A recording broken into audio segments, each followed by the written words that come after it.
السلام عليكم ورحمة الله وبركاته. نحمده ونصلي على رسوله الكريم أما بعد فأعوذ بالله من الشيطان الرجيم بسم الله الرحمن الرحيم ألف لام ميم ذلك الكتاب لا ريب فيه هدى للمتقين صدق الله العلي العظيم. মুআজ্জাজ মোহতারাম হাজিরিন, মাগরিবের পর কিছুক্ষণ জিকির হয়, এরপরে আমার বয়ান হয়। আমার শরীরটা খুব দুর্বল, এই আজ কয়েকদিন যাবতীয় আমার শরীর কিছু সমস্যা, এই ভালো হয় আবার বাইরে যায়, এরকম শরীরটা খুব দুর্বল। আমি বলছি আমি সংক্ষেপ বয়ান করে যাই, এরপরে ইনশাল্লাহ বসবেন সবাই, জিকির হবে।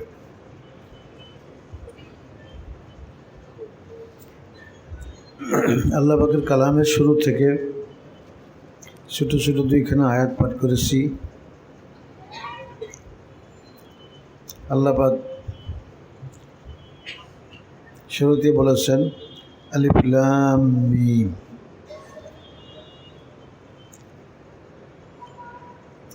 এখানে 3টা হরফ আছে, কিন্তু এটা অর্থ কি আল্লাহ ও রাসূল ছাড়া কেউ জানে না। এরকম কোরআনে পাকে আরও আছে, বিভিন্ন সূরার শুরুতে 2টা 3টা 4টা 5টা হরফ আছে। এগুলিকে হুরুফে মুকাত্তাআত বলা হয়। এগুলির অর্থ আল্লাহ ছাড়া কেউ জানে না।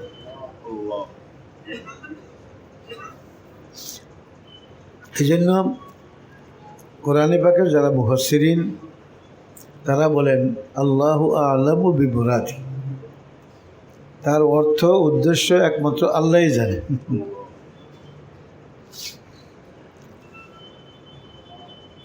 এখন প্রশ্ন হলো, এর অর্থ জানা নাই, এমনি পড়লে সওয়াব হবে কিনা? অনেকে বলে কোরআনে অর্থ না বুঝলে শুধু এমনি পড়লেই সওয়াব হয় না। এটা তো কোরআনের অংশ। এই যে আলিফ লাম মিম, এরকম আরও আছে, আলিফ লাম রা, কাফ হা ইয়া আইন সাদ ইয়াসিন নুন ওয়াল কোরআনিল হাকিম, এরকম বহু সূরার শুরুতে এরকম হরফ আছে। এগুলি এর অর্থ আল্লাহ ছাড়া কেউ জানে, কিন্তু কোরআনের অংশ। এটা পড়লে সব আছে, অর্থ না বুঝলে কী হবে? পড়লে সব। এই জন্য যারা কোরআনের অর্থ জানে না, তারা যদি মনে করে অর্থ না বুঝে পড়লে কী লাভ, এটা ঠিক না। অর্থ বুঝুক বা না বুঝুক, সব পাবে সে।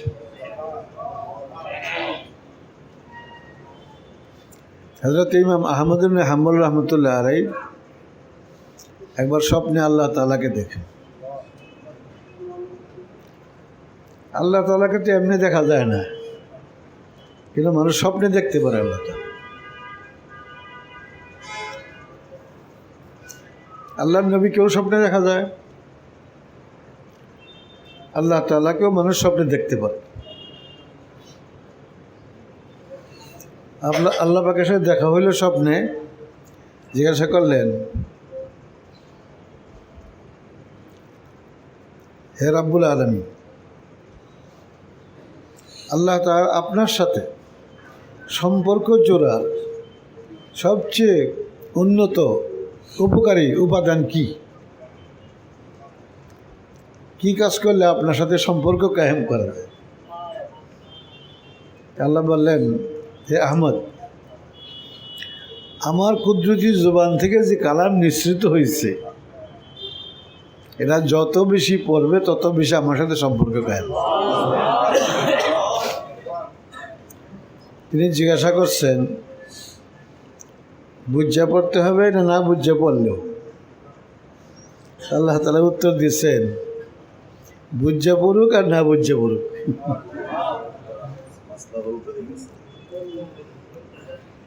স্বপ্ন কোনো দলিল না, নবীদের স্বপ্ন দলিল,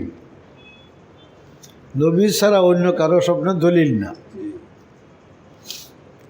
কিন্তু মাসলা এটাই যে কেউ বুঝি যদি কোরআন শরীফ না বুঝে আর তেলাওয়াত করে সে ঠিকই সওয়াব পাবে। তার প্রমাণ যে আলিফ লাম মিম, এটা হাদিসের মধ্যে আরো বিশ্লেষণ করে বলছেন আল্লাহ নবী সাল্লাল্লাহু আলাইহি ওয়াসাল্লাম। বলছেন মান ক্বারা হারফাম মিন কিতাবিল্লাহ ফালাহু আশরু হাসান, একটা হরফ যদি কেউ তেলাওয়াত করে 10টা নেকি পাবে।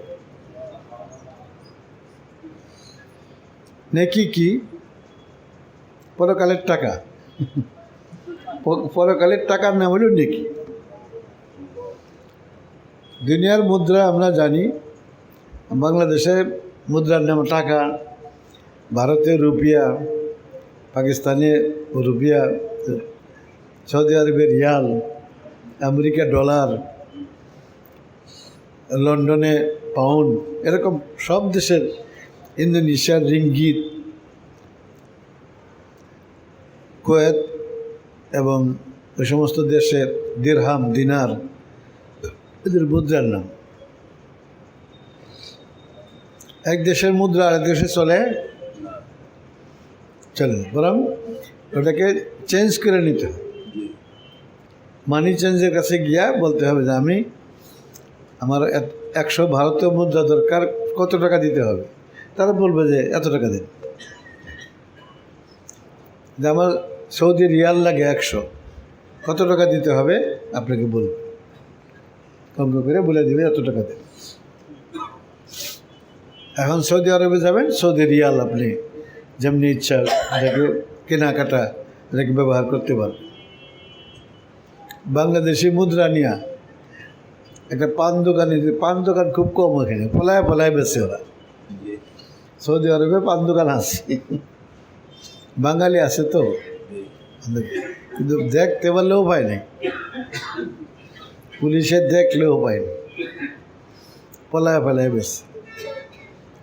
1000 টাকার নোট দিলে পান দোকান এলা বলে লে যাও, নিবে না ওটা। এক দেশের মুদ্রা আর এক দেশে অচল, যদি মানি চেঞ্জারের কাছে পরিবর্তন করে নেওয়া যায়, সারা পৃথিবীর সমস্ত মুদ্রা পরকালের জগতে অচল। তা না হইলে কাপড়ের মধ্যে বইটা দিত কয়েক কোটি টাকা, লে যাও চালাইও চলল, কিন্তু লাভ নাই। এটি কবরে যত পচবে, গলবে, মাটিয়ে খাবে, শেষ করবে, পরকালের জগতে চলবে না। আলবাত যদি মানি চেঞ্জারের কাছে গিয়ে পরিবর্তন করে নেন, যে কেউ নিতে পারবে। টাকা যদি গরিবকে দান করে দেয় আল্লাহর ওয়াস্তে, নেক নিয়তে, সে নেকি পাবে। তো ওই নেকি পরকালের মুদ্রা ওদের চলবে।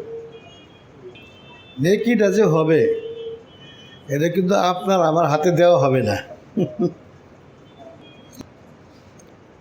আপনি 10 টাকা দিলেন গরিবকে, এই নেকিটা পরকালে আপনার অ্যাকাউন্টে ব্যাংকে জমা হয়ে যাবে, পরকালে ব্যাংকে জমা হবে, এটা আপনার হাতে দেওয়া হবে না।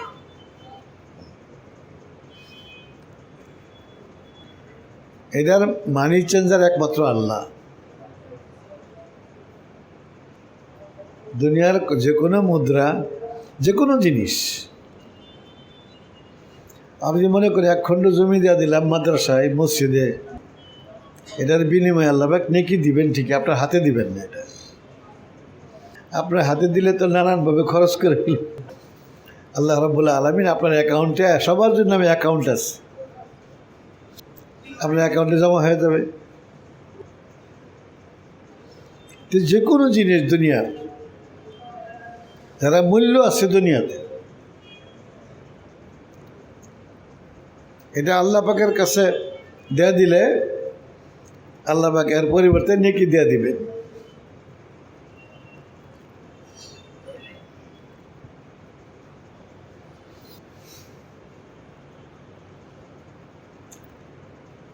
দুনিয়াতে যেরকম এক দেশের মুদ্রা আরেক দেশে চলে না, কিন্তু যদি মুদ্রা পাল্টায় নেওয়া যায়, এই মুদ্রা দিয়া, আমাদের দেশের মুদ্রা দিয়া যে কোনো দেশে যাবেন, ওই দেশের মুদ্রা কিনে নেবেন মানি চেঞ্জারের কাছে।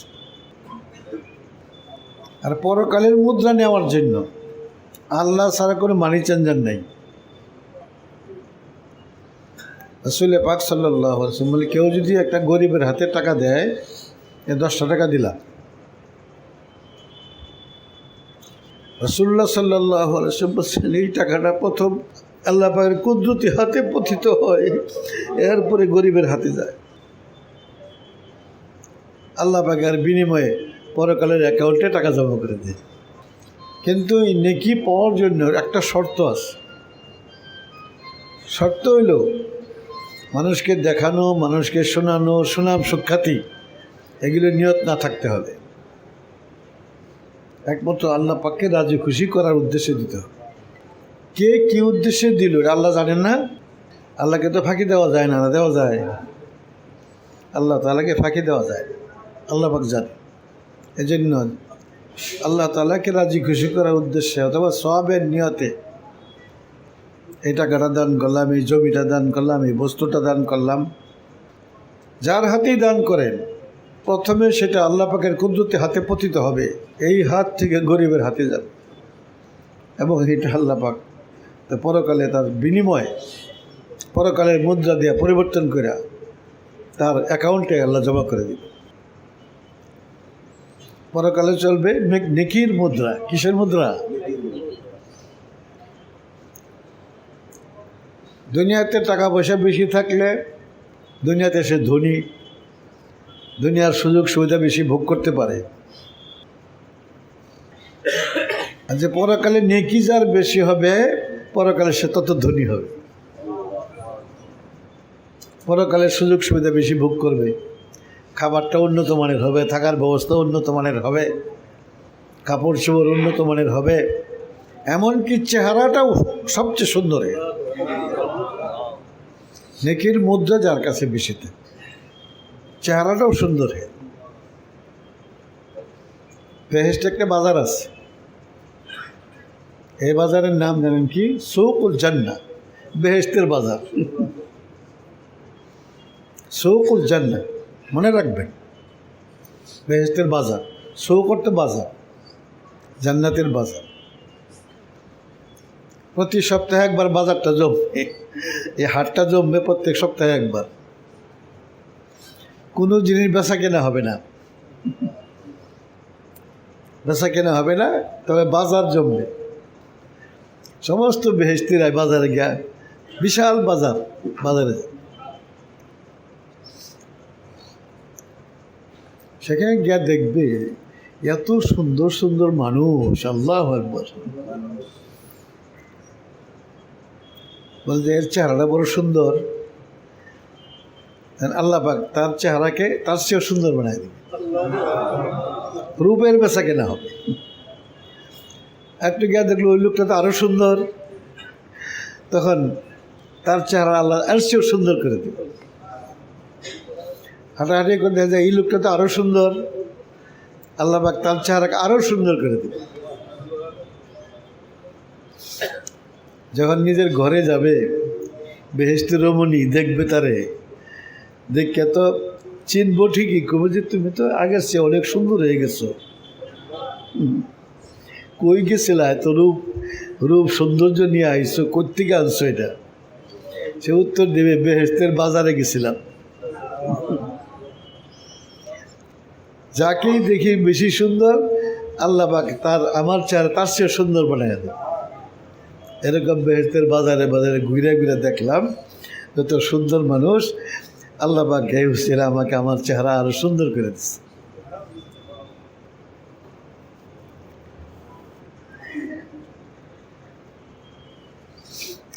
নেকি হইলে ভাই পরকালের মুদ্রা।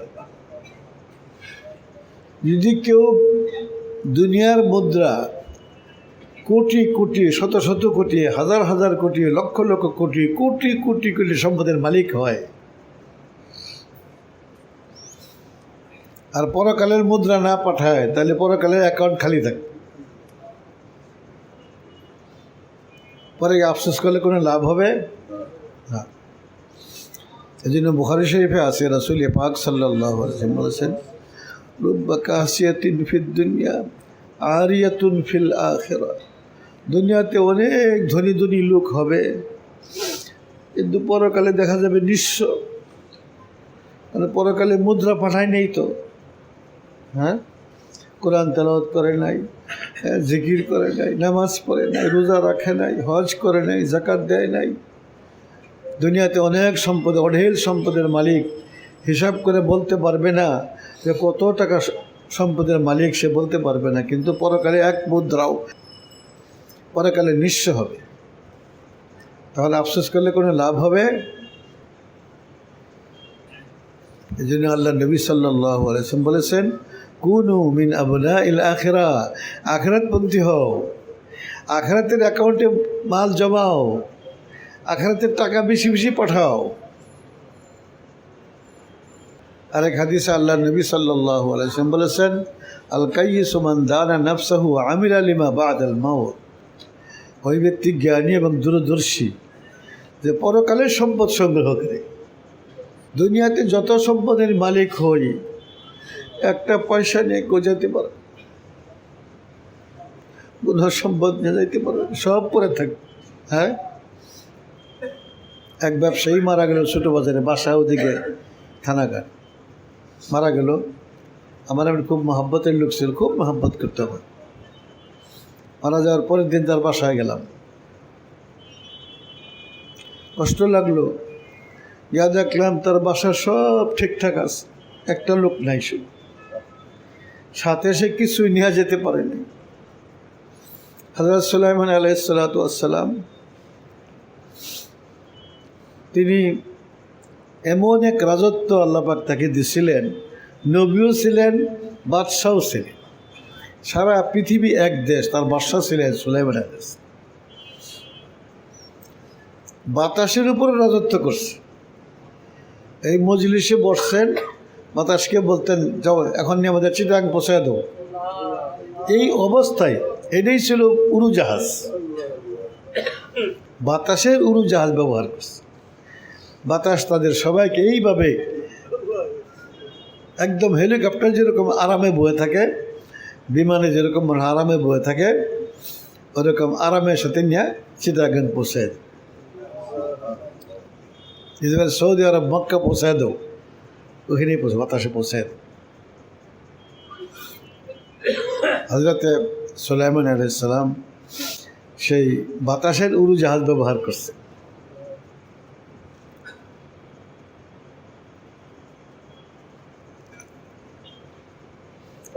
উড়োজাহাজের মধ্যে কেমন লাগে, যারা উড়োজাহাজে উঠছে তারা তো জানেনি, যারা না উঠছেন, যে বসে রয়েছেন না, কোনো হেলে দুলে, কিন্তু হেলতেছে দুলতেছে না, না, উড়োজাহাজ এরকম যে নিজের ঘরে বসে রয়েছে, এখানে বসে রয়েছে, এরকম হাজার হাজার মানুষ, লক্ষ লক্ষ মানুষ যদি থাকে, সবাইকে নিয়ে একটু হেলবে দুলবেও না, তার যথাস্থানে পৌঁছায় দিবে। আল্লাহ তাআলা তার কালামে বলছেন, গুদুব্বুহা শাহরুন ওয়া রাওয়াহুহা শাহর, এক প্রহর বেলা বাতাসে নিয়ে যেত, এক মাসের রাস্তা পার করে দিত। এক প্রহর বেলা উঠলে এক মাসের রাস্তা যেত।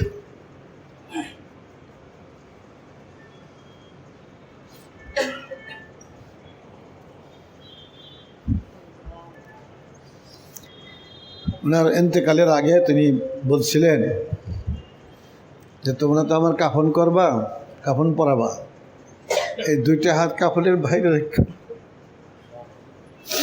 কাফনের বাইরে রাখবো দুইটা। কেন? দুনিয়ার মানুষজন দেখে সারা পৃথিবীর রাজত্বের প্রতাপে পৃথিবীর বাদশাহ আজকে খালি হাতে যেতেছে, কিছুই নেওয়া যেতে পারে। আমরা তো খালি ধন জমাই, কি বলেন? না, যাবে না। কিছুই নিতে পারবে না, একটা কানা করিও নিয়ে যেতে পারবে না, সব ফালায়া যেতে হবে।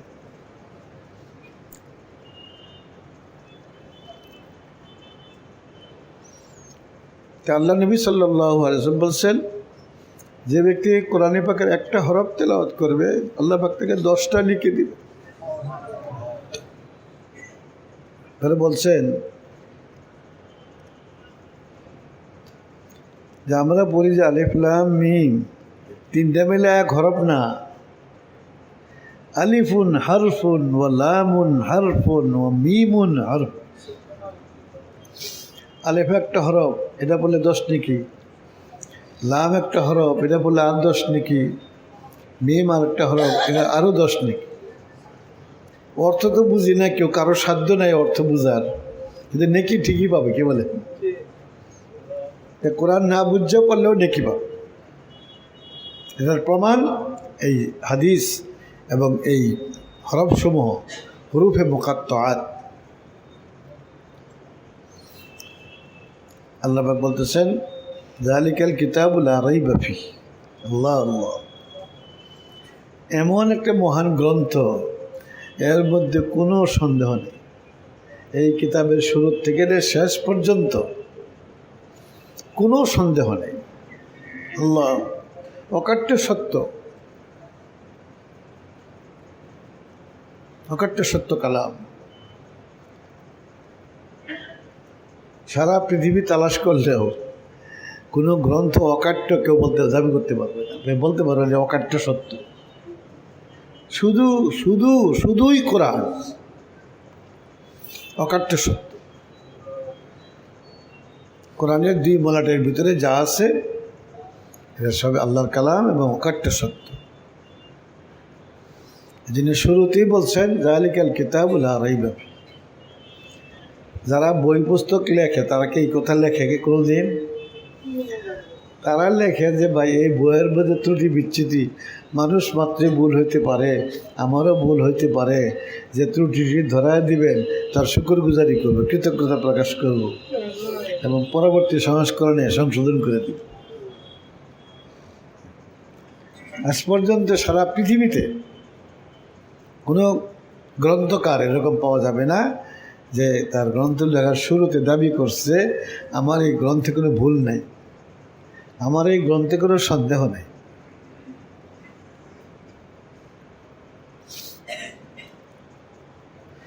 বলছেন হুদাল্লিল মুত্তাকিন, মুত্তাকিনদের জন্য হেদায়েত।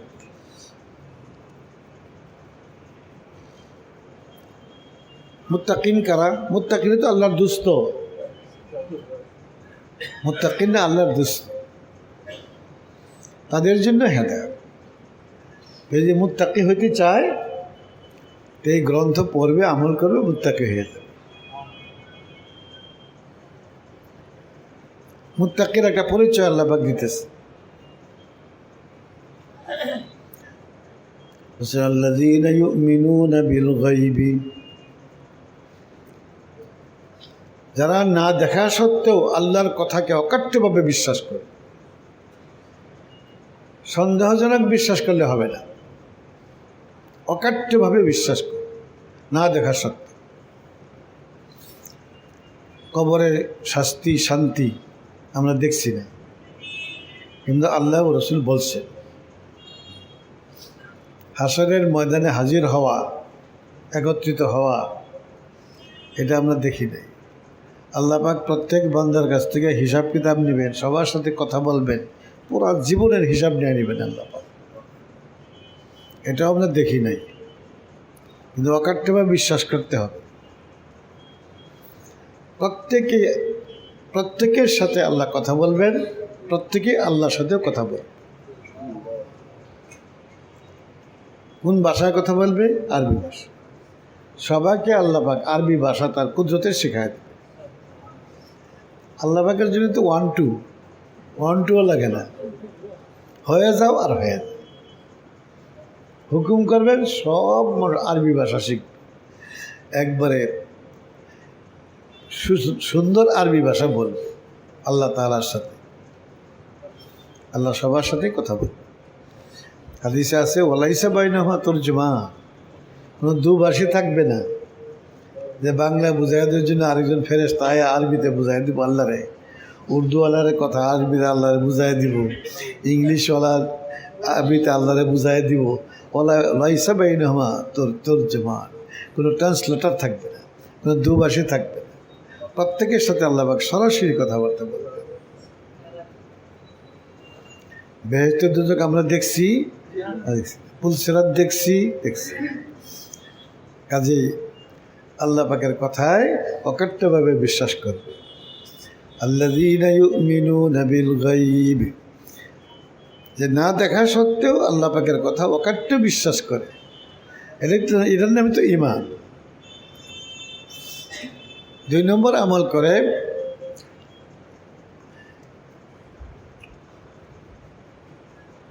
ওয়ায়ুকিমুনাস সালাতা, সুন্দরভাবে নামাজ আদায় করে, নামাজের কেরাত সহি, তেলাওয়াত সহি, রুকু সিজদা, উঠক বৈঠক সহি, সুন্নত তরিকা মতো।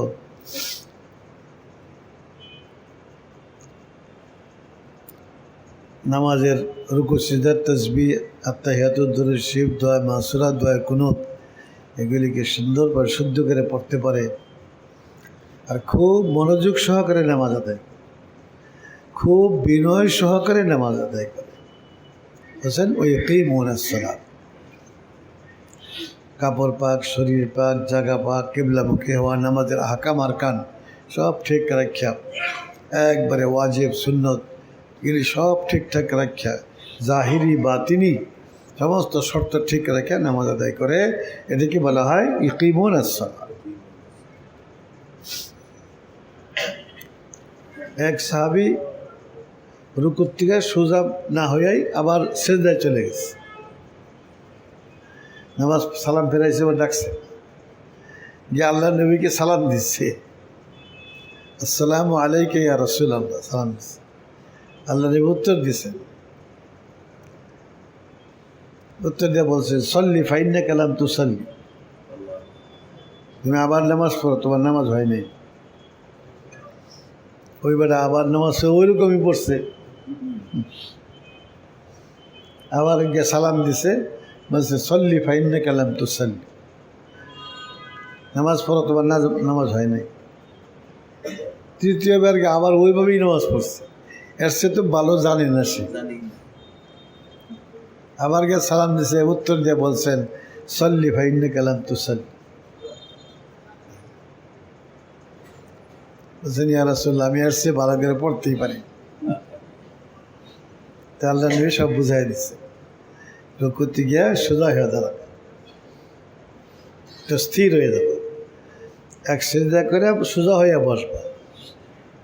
সোজা না হইয়াই যদি তুমি সিজদায় চলে যাও, এক সিজদার থেকে আরেক সিজদায় চলে যায়, তাহলে তোমার নামাজের ওয়াজিব তরক হয়ে যাবে, নামাজ মাকরুহ তাহরিমি হবে। কাজেই একবারে রুকু দিয়ে সোজা হবে, পরে এক সিজদার থেকে উঠে বসে সোজা হয়ে বসবে। এরকম সমস্ত দোয়া কালাম খুব ধীরস্থিরভাবে আদায় করে, খুব মনোযোগ সহকারে আদায় করে। আর বিনয় কেমন হওয়া উচিত? কার দরবারে হাজির আছি? আল্লাহ পাকের দরবারে, তার চেয়ে সম্মানিত কেউ হইতে পারে না। কোনো মন্ত্রী, কোনো সংসদ সদস্য, কোনো প্রধানমন্ত্রী, প্রেসিডেন্ট আল্লাহ সমকক্ষ হইতে পারে? তাদের সামনে যখন দাঁড়াই, কত আদবের সাথে দাঁড়াই, তা আল্লাহর সামনে দাঁড়ালে কীরকমভাবে দাঁড়াইতে হবে, কতটুক মনোযোগ, কতটুক বিনয় থাকতে হবে। অন্য আয়াতে আল্লাহ রাব্বুল আলামিন বলছেন কাদ আফলাহাল মুমিনুন আল্লাযীনা হুম ফী সালাতিহিম খাশিউন, ওই সমস্ত মুমিনরা সফল কাম যারা নামাজের মধ্যে বিনয় সহকারে নামাজ পড়ে, সালাতিহিম খাশিউন, বিনয় সহকারে নামাজ পড়ে।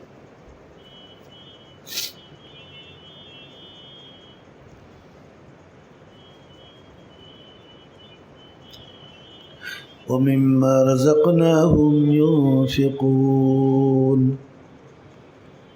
তারা আমি যা দান করছি, আমি যা রিজিক দিছি তার থেকে আবার দান করেছে। এই ধন দৌলত রিজিক এর দেওয়ার মালিক কেনা? সব আল্লাহ।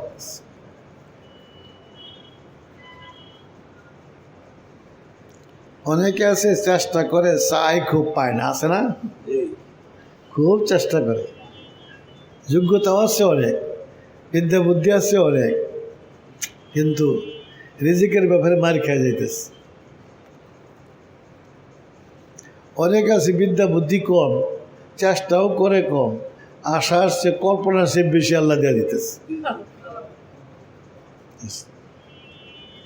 রিজিক কে দেয়? আল্লাহ।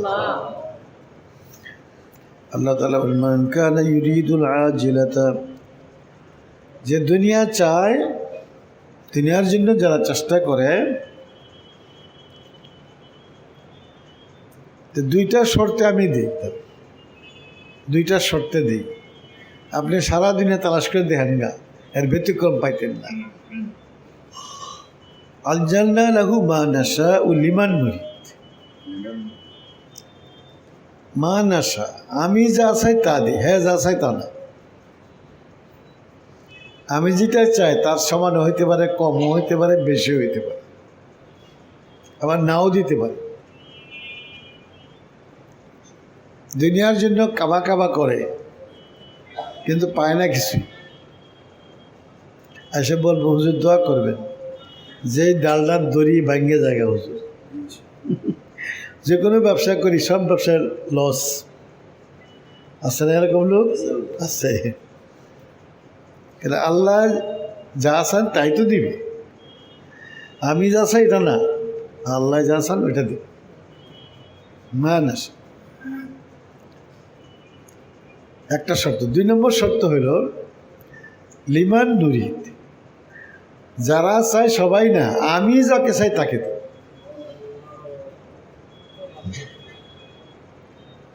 যা চায় তাই না, আমি যা চাই তাই দিই। যারাই চাই সবাই না, আমি যাকে চাই তাকে দিই। এই দুইটা শর্তে আমি দিই।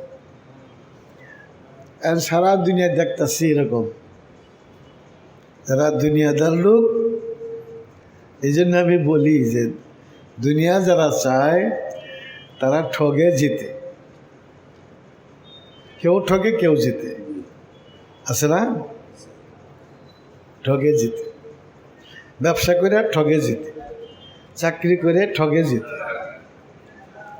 কৃষকরা ঠগে জিতে, শ্রমিকরা ঠগে জিতে, রাজনীতিবিদরা ঠগে জিতে। রাজনীতি করেও তো মানুষ ঠগে, আবার কেউ জিতে। দুনিয়ার লাইনে যত মানুষ চেষ্টা করে, এর মধ্যে ঠগা জিতে আছে। এই দুইটা শর্তের কারণে ঠগে জিতে। আর আমি বলি, একটা লাইন আছে, এর মধ্যে ঠগা ঠগি নেই, খালি জিতাই জেতা। সেটা কি? আল্লাহর লাইন, দিনের লাইন। এই পথে যারা চলে এরা কেউ ঠগে না। এখানে ঠগাঠগি নেই, শুধু জিতবেই জিতবে।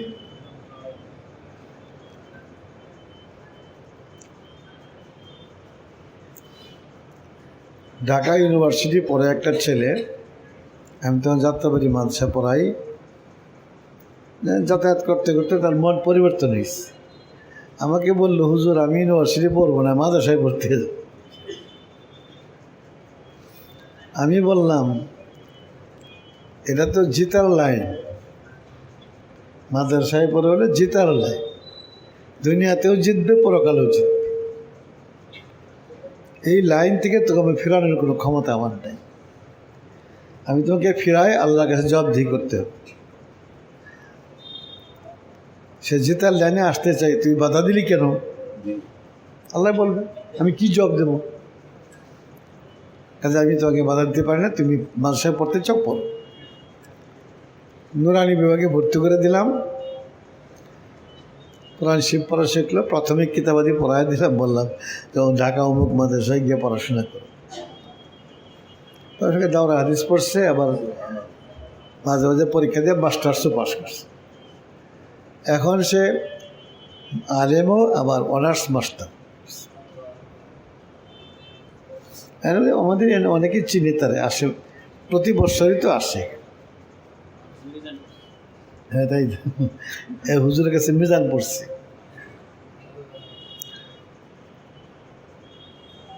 সে এখন অনার্স মাস্টার্স এবং দাওরা হাদিস পাস আলেম। এই বকরা ঈদের আগে তার ইউনিভার্সিটির কিছু সাথীও আসছে, সেও আসছে। তার ইউনিভার্সিটির সাথীরা আমাকে বলতেছে, হুজুর আমরা ইউনিভার্সিটির পরে বিরাট ঠকলাম। এই 4-5 বছর আগে ইউনিভার্সিটি পাস করছি, অনার্স মাস্টার্স করছি, বেকার ঘুরতেছি, আমাদের কোনো চাকরি নেই। আর সেই মাদ্রাসায় পরে এমন জিতছে, এই বয়সে সে 30 বারের বেশি হজ করছে। জি জি, আসে প্রতি বছরই আমার এখানে আসে। আর সে বিশ্বাস করে যে যত নিয়ামত আল্লাহ আমার দিছে এরা উসিলা হুজুর। কথা, এখনও তার একটা দাড়ি সাদা হয় নাই, একটা মাথার চুল সাদা হয় নাই। এই বয়সে 30 বারের বেশি হজ করছে। এই তোমার ভাইয়ের কথা বলতেছি, এর ভাই, এর বড় ভাই, এই যে পাগড়িওয়ালা হুজুর। হ্যাঁ,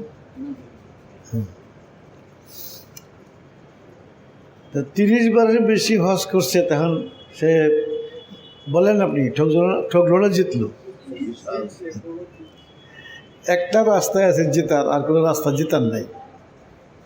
রাজনীতি করবেন, হয় ঠকবেন না জিতবেন না ঠকবেন।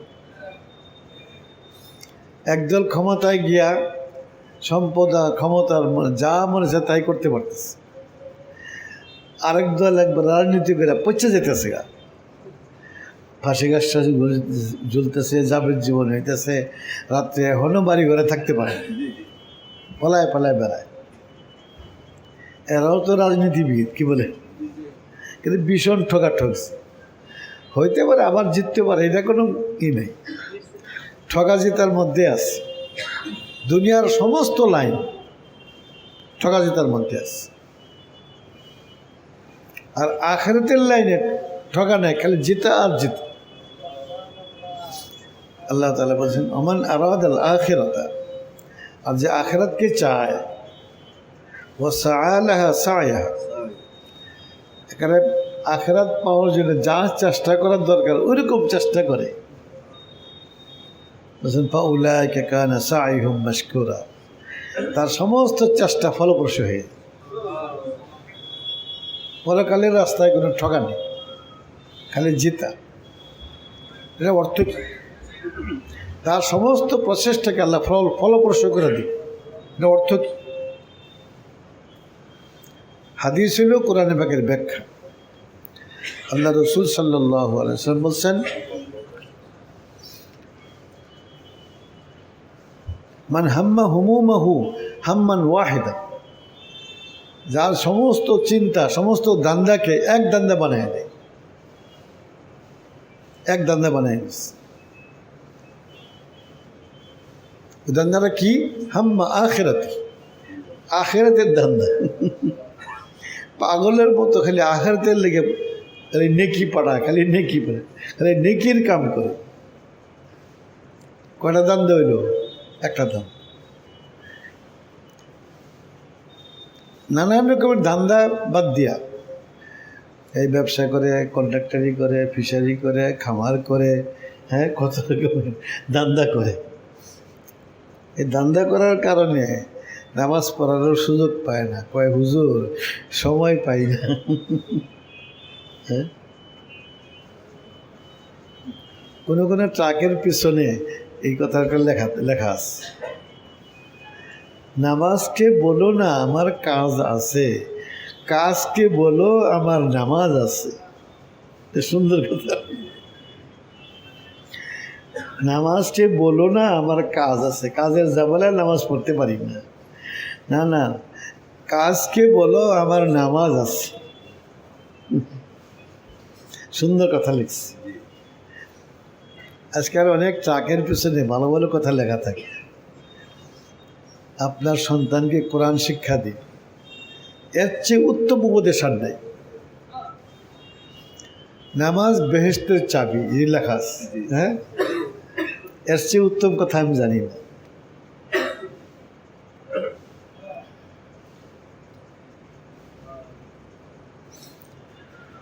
আপনার সন্তানকে মাদ্রাসায় পাঠান, এগুলি কিছু কিছু দেখা যায় আজকাল ট্রাকের পিছনে লেখা আছে। এরা ভুক্তভোগী তো, ভুক্তভোগী। এটা কলেজ ইউনিভার্সিটি পড়ে পিতা মাতার সাথে এরকম বেয়াদবি করে, এত কষ্ট দেয়, একবারে জিন্দিগির লাগে শিক্ষা হয়ে যায়। এটা তো পিতা মাতার কদর করে না। পিতা মাতার মূল্য কি জানে এরা? ওদের সাবজেক্টের মধ্যে আছে এটা, যে পিতামাতার সাথে ভালো ব্যবহার করো, তাদেরকে সম্মান করো, তাদের সাথে নম্র ভদ্র ব্যবহার করো, পিতামাতা খুশি থাকলে আল্লাহ খুশি, পিতামাতা বেজার হইলে আল্লাহ বেজারি। তো এটা সাবজেক্টে আছে কোনো? পিএইচডি পাস করলেও পাবে। এই জন্য এরা যতই লেখাপড়া করুক, যতই বড় চাকরি, যত পয়সাওয়ালাই হোক, পিতামাতাকে তারা মনে করে একটা বিরাট মানে অপ্রয়োজনীয় জিনিস, মানে বিরক্তিকর। সোজা কথা, যেন বিরক্তিকর মনে করে। খালি মায়েরা ফেলায় না, হয়তো মারেও। পুত্রের হাতে পিতা খুন, এগুলি তো পত্রপত্রিকা মাঝে মাঝে আসছে, যে খুনও করে ফেলায়। ঝামেলাটা শেষ করে এলাম, বিরাট ঝামেলা এটা, বিরাট বিব্রতকর, বিরাট বিরক্তিকর। মা বাপ আমার আয়ের মধ্যে বাঘ বসায়, কি বলেন? আমি বিয়ে বাচ্চা নিয়ে চলতে পারতাম, আমার আয় উন্নতি হইতো। এই দুই বুড়া বুড়ি, এদের খাওয়া, চিকিৎসা, এদের খেদমত, এদের অনেক পয়সা খরচ হয়ে যায়, কি বলেন? এটা মনে করে। সবাই যে এক সমান এটা আমি বলবো না, সবাই এক সমান না। কিন্তু কোনো আলেম তার পিতাকে হত্যা করছে, এই পৃথিবীর ইতিহাসে কেউ দেখাইতে পারবে।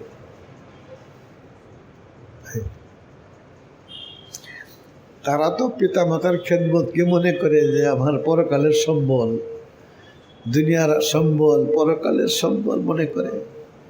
নিজে যা খায় বা না খাক, তার পিতা মাতাকে খাওয়াই। বুখারী শরীফে একটা ঘটনা আছে। এক লোক সবসময়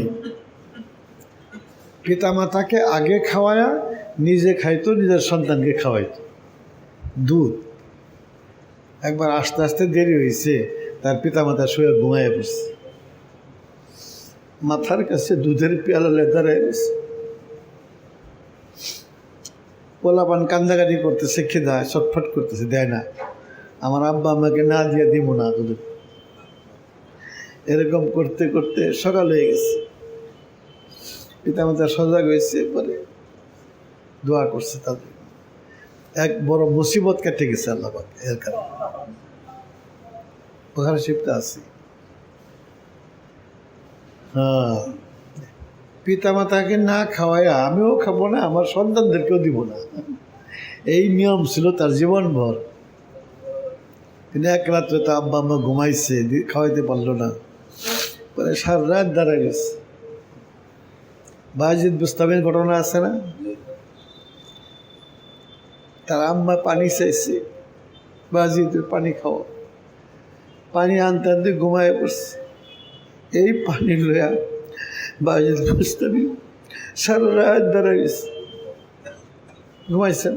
কোন সময় জানি সজাগ হয়ে যায়, সারা রাত ঘুমায়। এই মায়ের দোয়ার বরকতে বায়েজিদ বুস্তামি এমন দোয়া করছে।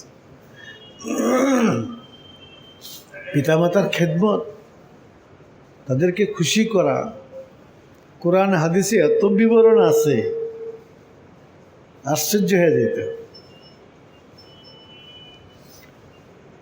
কিন্তু যারা এটা না পড়ে, ওদের সাবজেক্টের মধ্যেই নাই, তারা পিতামাতাকে কেন কদর করবে? পারে না।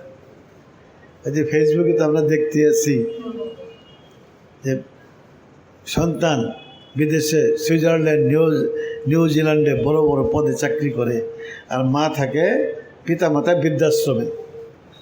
যার যার হে কান যে তোকে আমরা এত কষ্ট করে লেখাপড়া করাইলাম, কষ্ট করে লেখাপড়া করায় না, কত সময় কত টাকা চায়, পকেটের টাকা থাকে না, ঋণ করে দিতে হয়, জমি বিচ্ছা দিতে হয়, কত কষ্ট করে লেখাপড়া করে, কত আশা নিয়া। আর এই সন্তান যদি পিতামাতার খোঁজ না নেয়, তার পিতামাতার মনে কত কষ্ট হয়।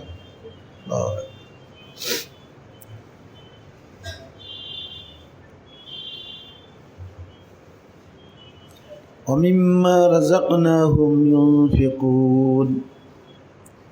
তার বলছে দেই তো আমি, আমার দেওয়ার থেকেই খরচ করবে। এরা খরচ করে, নিজের কামাই মনে করে না। হ্যাঁ, বরং আল্লাহ পাক শিক্ষা দিয়ে দিয়েছেন, কুল বিফজলিল্লাহি ওয়া বিরাহমাতিহি।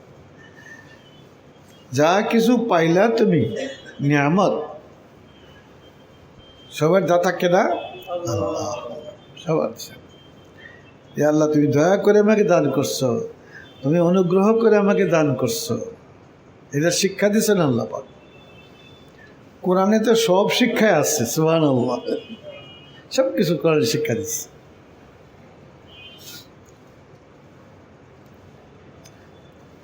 কারণে দাবি করছিল ইন্নামা উতিতুহু আলা ইলমিন ইনদি, আমি পরিশ্রম করে আমার বুদ্ধিমত্তা খরচ করে এত সম্পদের মালিক হয়েছে আমি। হ্যাঁ, না শুকরি করলো না, তো এর পরিণতি কী হয়েছে? আল্লাহ পাক কারণ তাকে এবং তার বাড়ি, তার পুরা সমস্ত গোডাউন, তার গোডাউনের দৈর্ঘ্য ছিল 65 কিলোমিটার, সব মাটির মধ্যে গাড়ি ফেলছে। যারা দেখতে আইছে তারা সমানেই কয়েক। পরশু দিনে আমাদের যে এক ছাত্র বলতেছে, হুজুর আমি কারণের গোডাউন দেখে আইছি, আল্লাহ যে এটাকে ধ্বংস করছে দেখে আইছি। তার বাড়িটা যে ধ্বংস করছে আল্লাহ, এটাও দেখা গেছে। তার চিহ্ন আছে, বাড়ির মতোই চিহ্ন আছে। হ্যাঁ, চিহ্ন আছে। এখন তো সে হাজার হাজার বছর আগের কথা, কিন্তু দেখলে বোঝা যায় এটা মানে বাড়ি আসছিল কারণে। ফাখাসাফনা বিহি ওয়া বিদারিহিল আরদ, যে তাকে তার বাড়িঘর, তার গোডাউন সহ আমি মাটিতে গেড়ে ফেললাম। আল্লাহু আকবার। হাদিসে আছে রাসূলুল্লাহ সাল্লাল্লাহু আলাইহি ওয়াসাল্লাম বলেন, সে কিয়ামত পর্যন্ত খালি গাড়তে থাকবে, গাড়তে থাকবে, কিয়ামত পর্যন্ত গাড়বে। সে কী করেছিল? সে আমি আমার জ্ঞান বুদ্ধি খরচ করে, বিদ্যা বুদ্ধি খরচ করে উপার্জন করছি। সঠিক কথা বলা, সঠিক পথে চলা, কোরআন ছাড়া কেউ চলতে পারবে। লিমান শাআ মিনকুম আন ইস্তাকিম, যে সঠিক পথে চলতে চায় তার জন্য হইল কোরআন। কোরআন ছাড়া তো সত্যিকার মানুষও হয় না, চতুষ্প জন্তুর মতো হয়। যেসব জাতিরা কোরআনের উপর আমল করে না, তাদের আর চতুষ্প জন্তুর মধ্যে কোনো পার্থক্য তো বুঝি না। এই জন্য আমি অনেক সময় বলি যে বর্তমানে চলতেছে সভ্যতা, পশু সভ্যতা চলতেছে। তাকায় দেখেন চতুর্দিকে, চতুর্দিকে তাকায় দেখেন, পশু সভ্যতা চলতেছে। যারাই আল্লাহর আইনের বিরোধিতা করতেছে, তাদের উপর আল্লাহ অনেক গজব নাজিল করতেছে। করোনা ভাইরাস সারা পৃথিবীকে বলতে গেলে গ্রাস করে ফেলছে। 100-রও বেশি দেশে এই ভাইরাস ঢুকছে, খালি আমার ভর্তি আছে, দিশাহারা হয়ে গেছে। এটার প্রতিষেধক কী এটা বুঝতে পারি, আবিষ্কার হয়।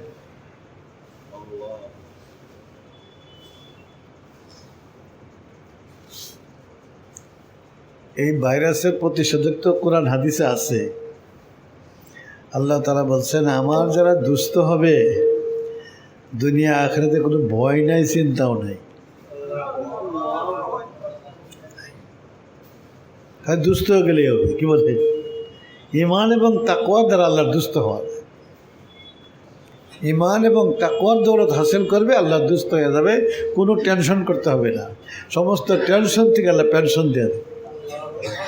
কিয়ামত পর্যন্ত যত ভাইরাস আসবে, সমস্ত ভাইরাসের প্রতিষেধক কি? আল্লাহর দুস্থ হয়ে যাবে, আল্লাহর সাথে সম্পর্ক গায়েব।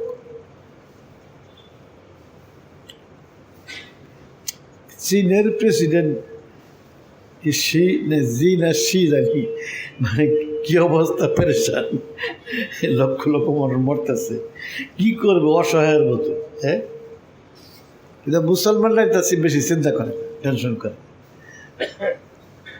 কারণ সে আল্লাহ হয়ে যাও। আল্লাহ তো কয়ে দিছে আমি আছি না, তোরা কিসের ভয় করস, তোরা আমার দুস্থ, তোদের ভয় নেই, চিন্তাই না, দুনিয়াতেও না পরকালে। করোনা ভাইরাস না খালি, কিয়ামত পর্যন্ত যত ভাইরাস আসবে, আমরা যদি আল্লাহ তাআলার সাথে সম্পর্ক কায়েম করি, আল্লাহ পাকের দুস্থ হয়ে যায়, ভাইরাসটা টেনশন করতে হবে না। তাছাড়া মুসলমানরা তকদিরকে বিশ্বাস করে, কি বলে তকদির বিশ্বাস করে, আমার তকদিরে যা লেখা আছে এটাই হবে, তার ব্যতিক্রম কিছু হবে না, কাজেই টেনশন করার কোনো কারণ। আমি কুষ্টিয়া গেছি খতমে বুখারি করার জন্য, খতমে বুখারি দোয়া করবে এখন। তখন একটা বড় মাদ্রাসা আছে, আমার এক ছাত্র আছে মোহতামিম, বিশাল মাদ্রাসা করছে। আমার দোয়ার আগে দিয়ে আমার কয়ে বুঝে আমাদের সভাপতি সাহেব দুটা কথা কই। সভাপতি সাহেব আর ডাক্তার,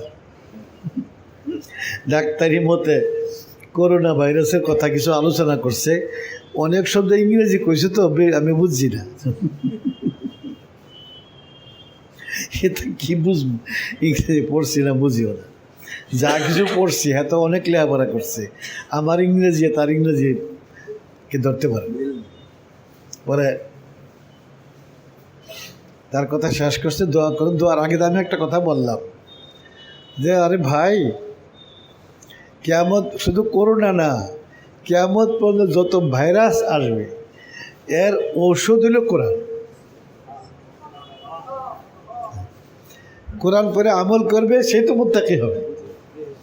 কোরআন পরে আমল করবেন, কোনো ভাইরাস ভয় পাবেন না। সমস্ত ভাইরাসের প্রতিষেধক হইল কোরআন। বুঝলে, আমার দোয়া করছি। আমি বলছি যে আমার সভাপতি সাহেব যে কী কী কইছে এটা তো আমি ভালো করে বুঝছি না, তবে আমার কথা আমি কয়ে যেতেছি। আল্লাহ তাআলা বলছে লা খাউফুন আলাইহিম ওয়া লা হুম ইয়াহজানুন, এদের কোনো ভয়ও নাই, কোনো চিন্তাও নাই, একবারে ভয় আর চিন্তা থেকে মুক্তি দেওয়া দিয়েছে। শুধু দুনিয়াতে না, শুধু আখিরাতে না, লাহুমুল বুশরা ফিল হায়াতিদ দুনিয়া ওয়া ফিল আখিরাহ, দুনিয়াতেও এবং আখিরাতে। ওয়া মিম্মা রাযাকনাহুম ইউনফিকুন, আমি যা দিছি তার থেকে তারা খরচ করে। আল্লাহু আকবার, আল্লাহর দেওয়া জিনিস আল্লাহর পথে খরচ, জমা রাখলেই মুসিবত, টাকা পয়সা জমাইলেই মুসিবত। আমি যাত্রাবাড়ি মাদ্রাসা পড়াই, একটা ছেলে বাড়ি বিক্রমপুর। জিজ্ঞাসা করলাম তোরা কয় ভাই? আমি অনেক সময় তো জরিপ করি, বিভিন্ন বিষয়টা জরিপ করি। ওদের 5 ভাই। জিজ্ঞাসা করলাম, পরে বললাম আমার বড় ভাই সিঙ্গাপুর থাকে, দ্বিতীয় ভাই সৌদি আরব চাকরি করে, তৃতীয় ভাই ঢাকা লেদ মেশিন আছে, তৃতীয় চতুর্থ ভাই ঢাকা লেদ মেশিন আছে চালায়। আব্বা, তোর আব্বা কী করে? যে 500 মণ একটা নৌকা আছে, নৌকাটা চালায় আমার বাপ। আর হ্যাঁ, সবার ছোটো ফি সাবিলিল্লাহ দিয়ে দিচ্ছে মাদ্রাসায়, মাদ্রাসায় পড়ে। আমি বললাম যে তোমাদের তো যা দেখতেছি গেলে আয় বেশি, ব্যয় কম। তোমরা যদি এই টাকা পয়সা আল্লাহর পথে খরচ না করো, আমি দেখতেছি একবারে অদূর ভবিষ্যতে তোমাদের মুসিবত আসবে। বললাম 15 দিন যায় নাই, আমাকে বলতেছে হুজুর আমার আব্বার নামে একটা মামলা হয়েছে, 20,000 টাকা দিয়ে। ওই সময় প্রায় 40 বছর আগের কথা, 20,000 টাকা দিয়ে জামিন আইছে। পরে কী হয়েছে, পরে এই ছেলেটা লেখাপড়া করে দাওরা পর্যন্ত পড়ছে, নিচের দিকে পড়তো। দাওরা পাশ করে মামাসি গাইছে আমার সাথে দেখা করার জন্য, ছোটো ছোটো পড়াইছি তারে এই মহাব্বতে দেখার জন্য। তা ওই কথা তাকে জিজ্ঞাসা করলাম যে তোরা পরে মামলাটা আসলে নাই, কারণ যে মামলা আছে। অর্থাৎ যদি মাল জমায় আল্লাহর পথে না দেয়, তাহলে এমন একটা খাত বাইর করবে না আল্লাহ পাক, খরচ হইতে থাকবে, ক্ষতি সব পাবে না, সবের খাতে খরচ হবে না, সব না পাওয়ার খাতে খরচ হইতে থাকে। আমার কথাটা বিশ্বাস করতেছেন নালে এমনি খুশি নাকি বেড়ালে। অর্থাৎ সম্পদ যখন আসবে সমস্যাও আসতে থাকে, সমস্যা আসবে। কারণ সম্পদ এবং সমস্যা দুইটা জিনিস এক রাত্রে এক সময় না জিনিস। বুখারী শরীফে আছে, এক লোক ব্যবসা করে আমাদের এখানে। আমি একদিন আমার কয় হুজুর দোয়া করেন যে মামলা মোকদ্দমে পড়ে গেছি গা। আমি যে সম্পদ বাড়তেছে তো সমস্যা আসবেই। তারা হাসা দিচ্ছে আরটা কিচ্ছাকে শেষ করতেছে। ঢাকার এক ধনী লোক ছিল, আগে ছিল গরিব, পরে আল্লাহ অনেক সম্পদ দিচ্ছে। এরকম সম্পদ দিছে যে কোটি কোটি টাকা জাকাত দেয়। বাংলাদেশে যে কোনো প্রান্তের থেকে আসুক, যে কোনো মাদ্রাসার কথা বলে তাহলে 5,000 টাকা দেওয়া দিব, কমপক্ষে 500 তো দিবই, না চিনলেও 5,000, 10,000, 15,000 টাকা করে দিবে। দেয়া কইবে হুজুর আবার আসবে, কারণ কোটি কোটি টাকা জাকাত দিয়া শেষ করতে পারে, এত জাকাত। আসলে ছিল নিতান্ত গরিব, আমার খুব দোস্ত মানুষ। তার কাছে বাসায় গেলে আমাকে নিয়ে খাইবই, হুজুর আসেন আপনার সাথে বের খাই করত। একবার তার অফিসে গেলাম, বিশাল একটা অফিস, চতুর্দিকে আলমিরা আছে, তাক আর কি, খালি তাক, তাকের আলমিরা। এই তাকগুলির মধ্যে ফাইল রাখা আছে, কয়েকশো ফাইল আছে।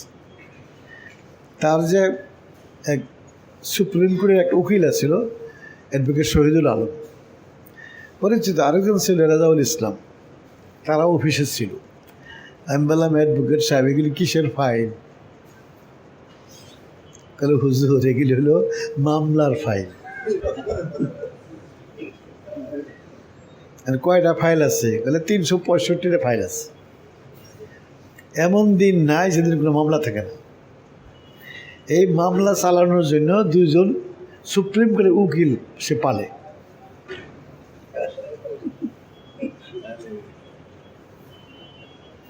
এইরকম সম্পদ আল্লাহ দিছে, কোটি কোটি জাকাত দেয়।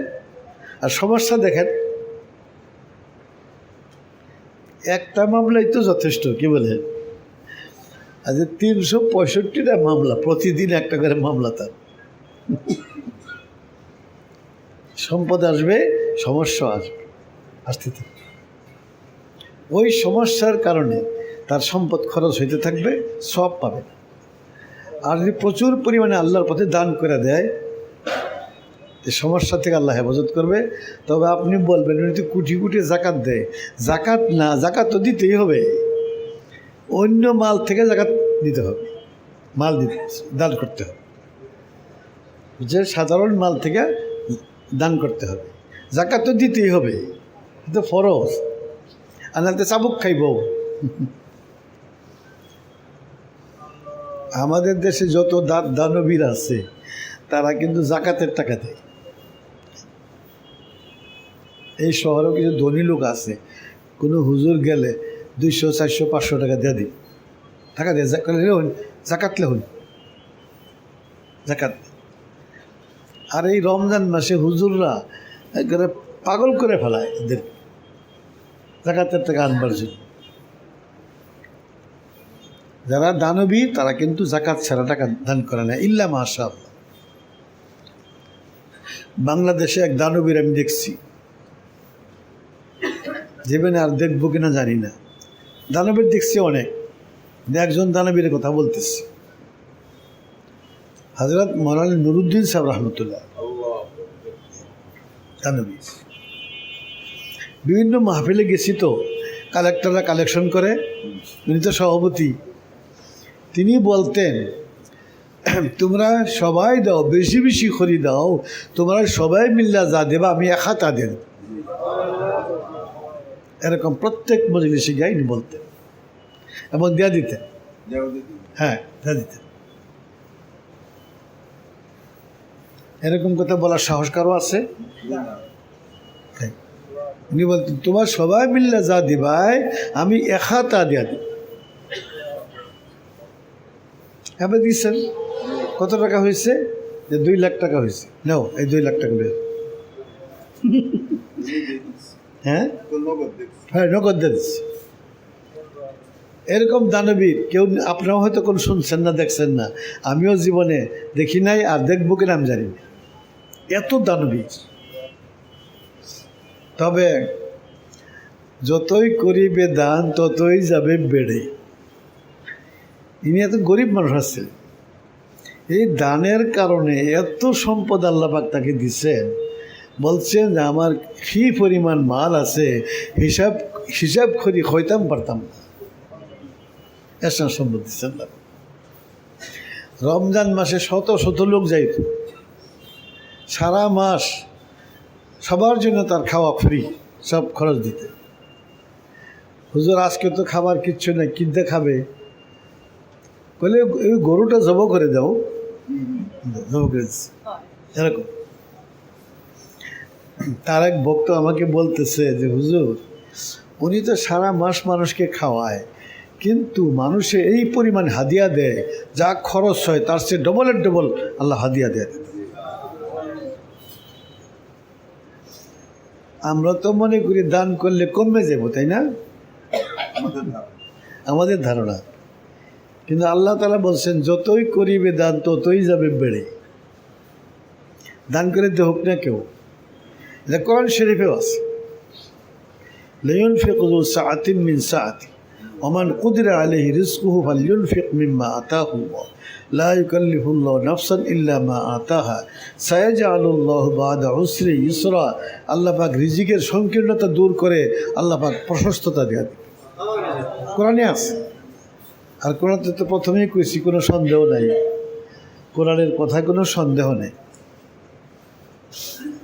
আল্লাহ রাব্বুল আলামিন আমাদেরকে জাহের বাতেন পুরাপুরি ইসলাহ নসিব করুন এবং আমাদেরকে আমল করার তৌফিক দান করুন। দোয়া করি এবং অল্প সময় জিকির হয়, জিকির করাই। হ্যাঁ, কি বয়ান করবেন? হুজুর বয়ান করতে হবে, বয়ান করবেন? আচ্ছা, ঠিক আছে। হ্যাঁ, শুনছি। এবার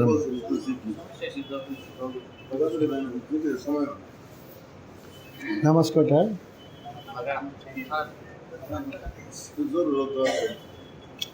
ঠিক আছে। সবার কাছে দোয়া চাই। আমার বাসায় খুব অসুস্থ। আরেকটা দোয়া চাই, আবার চায়নামুর মাদ্রাসায়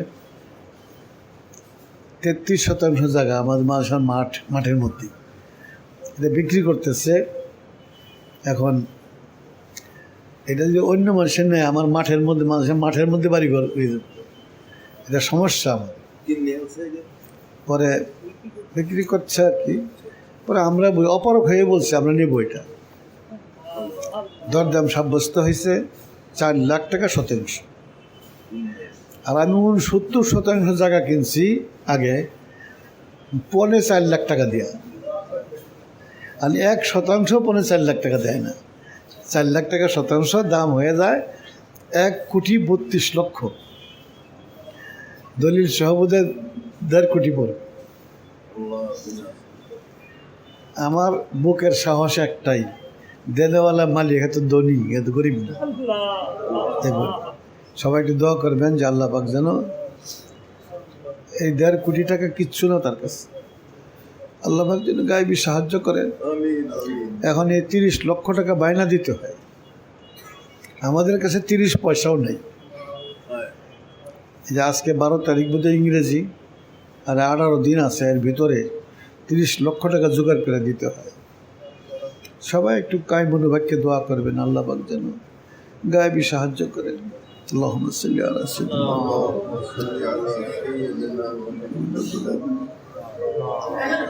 ইয়া আরহামার রাহিমিন। ইয়া আল্লাহ, অসংখ্য গুনাহ করে তোমার দরবারে ক্ষমা ভিক্ষার জন্য হাত পেতেছি। আল্লাহ তুমি দয়া করে আমাদেরকে মাফ করে দাও। আল্লাহ এ আল্লাহ, সগীরা কবিরা শিরকি বিদআতি ইচ্ছাকৃত ইচ্ছা প্রকাশ্য গোপনে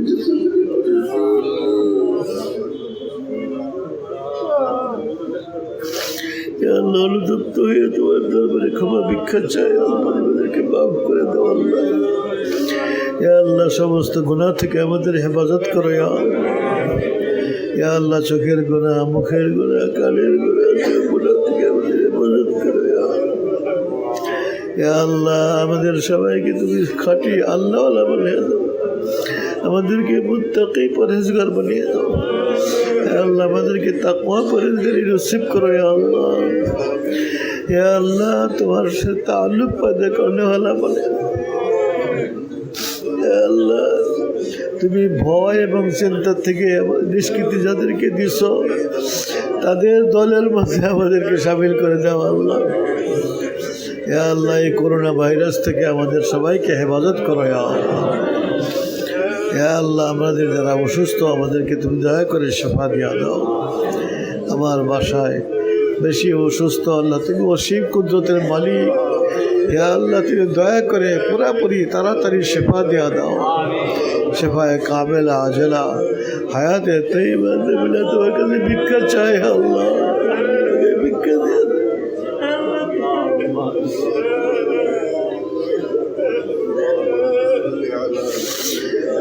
আল্লাহ, 4 নম্বর মাদ্রাসার এই জমিটা আল্লাহ, এই মূল্য পরিশোধ করার ব্যবস্থা তুমি দয়া করে করে দাও।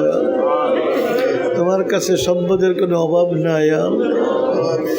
তোমার গায়েবী খাজানা থেকে জরুরত পুরা করে দাও। আল্লাহ, ইয়া আল্লাহ, তুমি ফজলে করম আল্লাহ আমাদের হাতগুলো কবুল করে। এই মজলিসে তোমার কত পেয়ারা বান্দারা আছে। আল্লাহ,